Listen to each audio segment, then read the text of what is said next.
Hello and welcome to my tutorial on stripgenerator.com. Today we're just going to go over the basics of this website. This is the home page. I have already logged in, so you're seeing where I would start. If I want to start a new strip, I simply create the red button that says Create New Strip.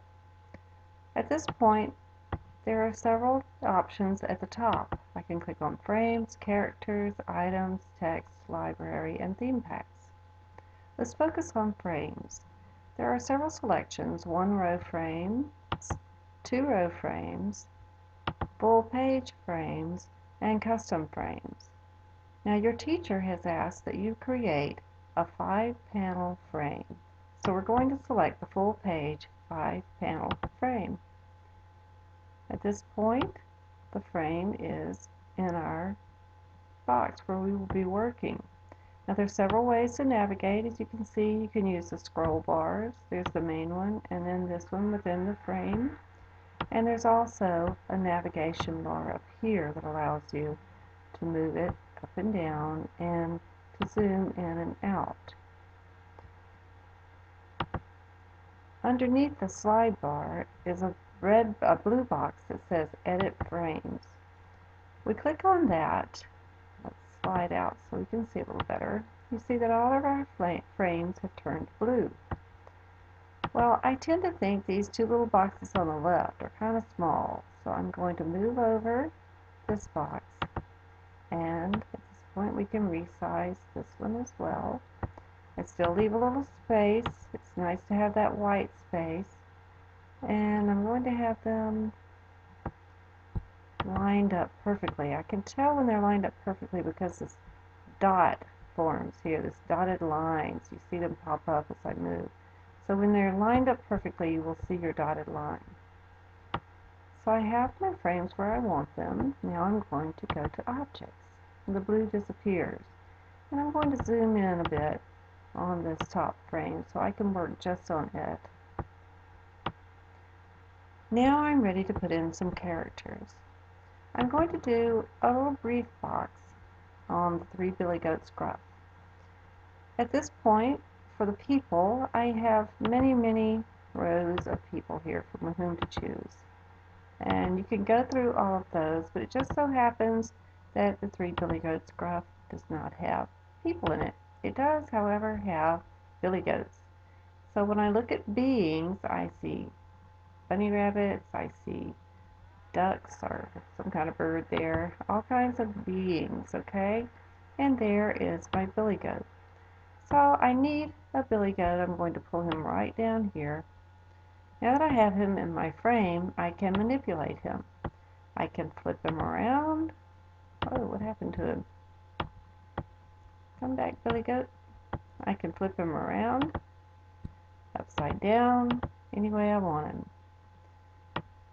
I can resize him. I don't want him quite that big. And those arrows that pop up on the side allow me to even tilt him if I want to. So I'm going to put my billy goat down here in the corner. He is the big billy goat.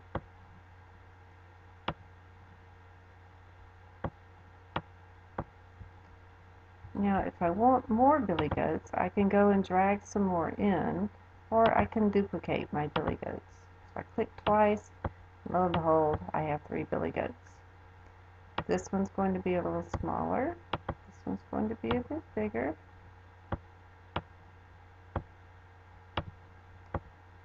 Now I have the big billy goat, the medium-sized billy goat, and the small billy goat.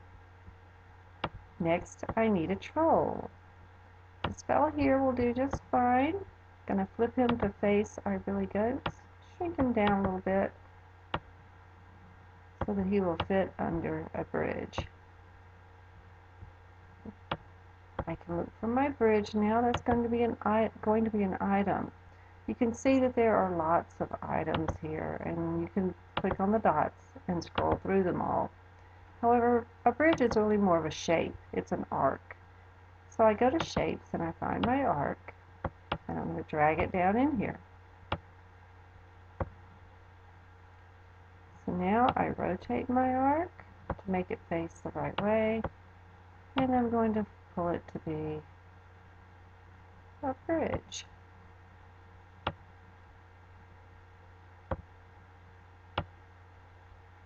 And my troll will be my angry troll under the bridge. And I'm going to put my goat on top of the bridge. And add a few things. I'll add some sunshine for effect. I believe I saw in objects on that last page there were some clouds, so I'll pull those down just to give the sky a little something. And last, I'm going to need some text. So if I go to text, I can pull down and I can double click and type in my text. Who's that walking on my bridge? And I draw my line to the troll.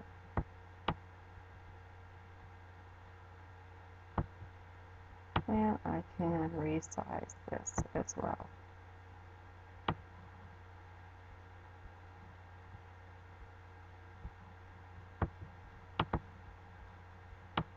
There we go. I now have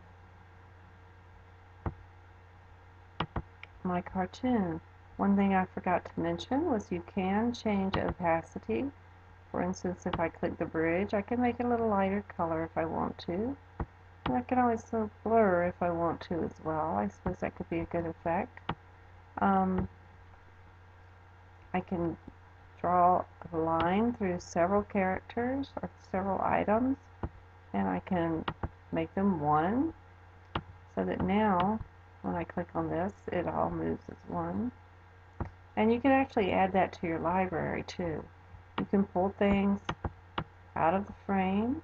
You might want to do that. It could be artistic, like with a tree or something, if you want it halfway in and halfway out, or something, some object that appears either way.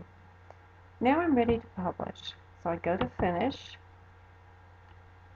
and when I finish, I give it a title.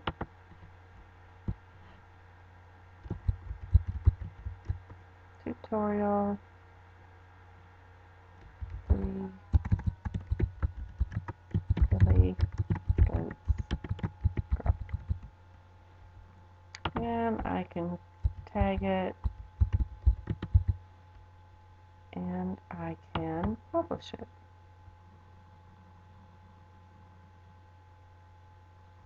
Now when I publish it, there are settings down here that I want to look at. I click on my settings and go to Advanced, and I can make it a private strip if I don't want anyone to be able to look at it and comment on it. Then I can click Save. Now I can just share it with whomever I want to. I could share it on any of these, Facebook, tweet it, I could do it on Diglett. There are all kinds where I could do here. So thank you for watching, and have fun making your cartoons.